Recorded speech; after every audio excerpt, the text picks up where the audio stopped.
A ver, pensemos en algo. ¿Cómo es que sabemos con exactitud cuánto es un kilo? ¿O un metro? Parece algo muy obvio, ¿no? Pero la historia que hay detrás es, la verdad, fascinante. Hoy vamos a hacer un viaje por el tiempo que nos va a llevar desde un caos total de medidas hasta el orden de un sistema global que usamos todos los días. Vamos a hablar de la metrología, la ciencia de la medición. El hombre es la medida de todas las cosas. Esta frase de Protágoras es el punto de partida de toda esta historia. Porque por miles y miles de años, la herramienta más a la mano que se tenía para medir era, el propio cuerpo. Simple, ¿verdad? Pero, ¿qué tan buena idea era en realidad? Claro, era súper intuitivo. Se usaba lo que se tenía, el pie, la palma o el famoso codo, que es la distancia desde el codo hasta la punta de los dedos. Sencillísimo. Pero aquí es donde empieza el problema. Un problema gigantesco, de hecho. Porque, a ver, ¿el pie de quién se usa? ¿O el brazo de quién? Mi pie no es igual al de otra persona. Ok, para poder construir cosas grandes o para comerciar sin que nos estafen, se necesitaba un poco de orden. Hacía falta un acuerdo. Y aquí es donde entran en juego las primeras grandes civilizaciones. Vamos a ver cómo intentaron solucionar este lío. Vámonos al antiguo Egipto. Para ellos, medir no era un capricho para nada. Era literalmente la base de su civilización. Piensen en esto. Necesitaban medir para saber cuándo iba a crecer el Nilo, para repartir el grano de manera justa y, claro, para construir esas pirámides y templos impresionantes que siguen en pie hoy en día. ¿Y cómo lo hicieron? Bueno, se inventaron algo genial, el codo real. Era una barra física, un patrón de medida que todos tenían que usar.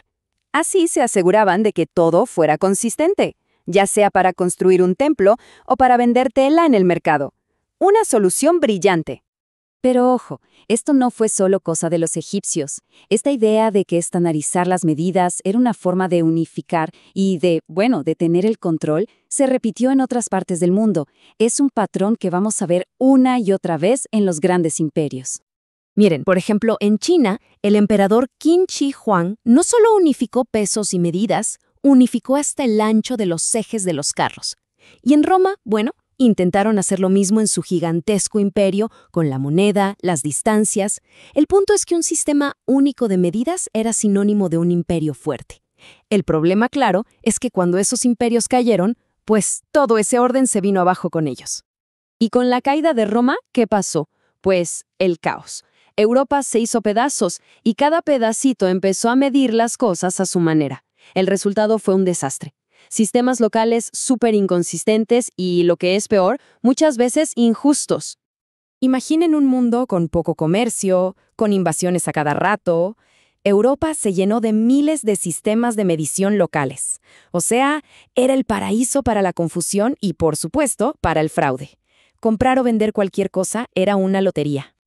Pero incluso en medio de todo ese desorden, empezaron a aparecer algunas luces de esperanza.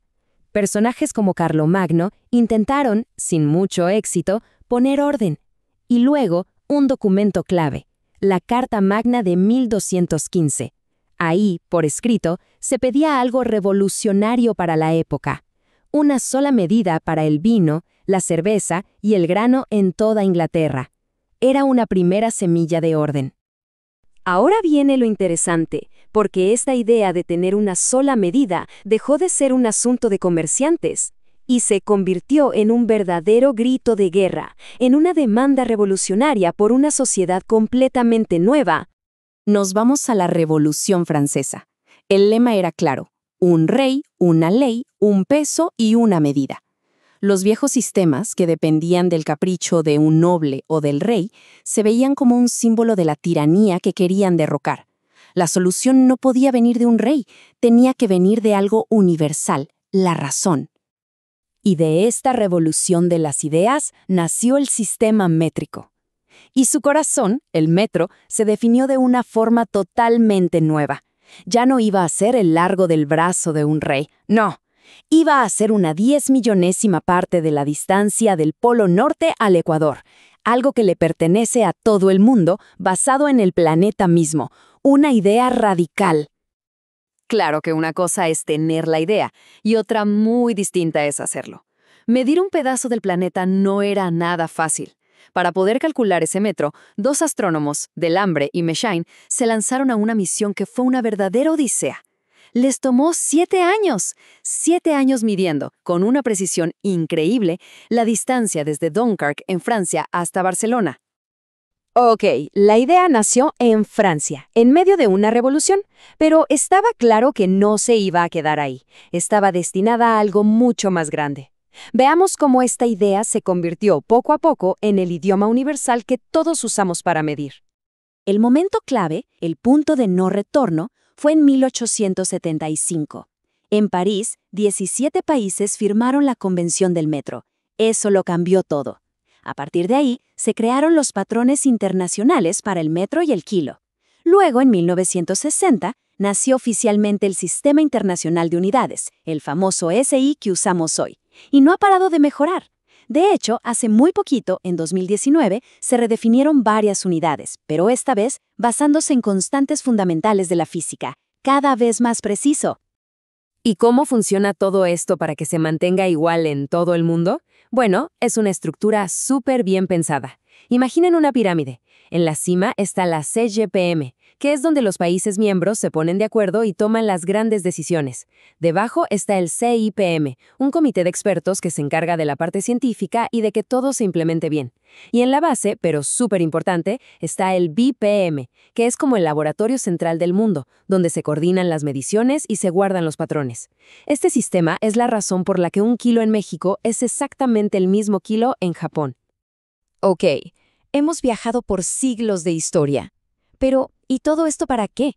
¿Por qué nos debería importar hoy? ¿En qué nos afecta? Pues bueno, todo este viaje nos lleva a esto. El Sistema Internacional de Unidades.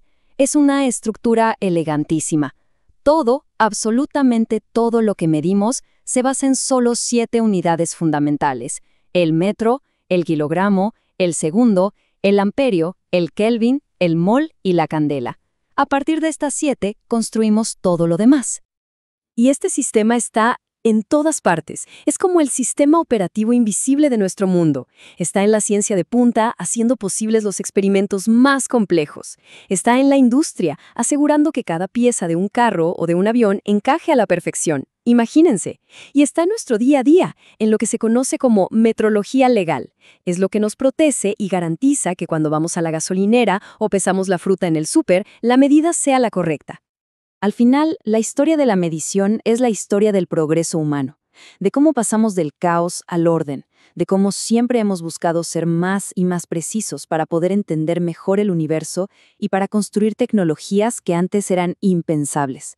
Y esto nos deja con una pregunta flotando en el aire, ¿no? ¿Qué será lo próximo? ¿Qué cosas mediremos en el futuro que hoy ni siquiera podemos imaginar?